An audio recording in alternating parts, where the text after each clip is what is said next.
पापा अन्य पीछे दरवाजा बंद कर दो। जैक ने अभी अभी अपने सपनों की महिला से मुलाकात की थी। समस्या ये थी कि वह उसके पिता की नई पत्नी थी।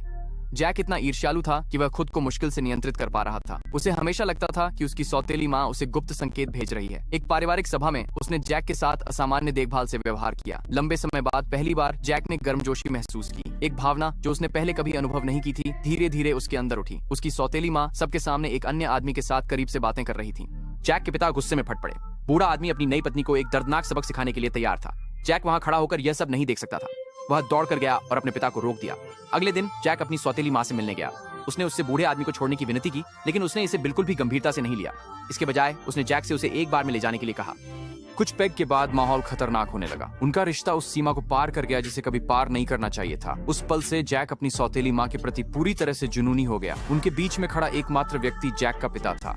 जैक के मन में चुपचाप एक काला योजना बन गया। इसके कुछ समय बाद जैक अपने पिता के साथ शिकार पर गया। दोनों जंगल में शिकार का पीछा करते हुए चल रहे थे। जैक ने धीरे धीरे अपनी राइफल उठाई। उसने अपने पिता की पीठ पर निशाना साधा।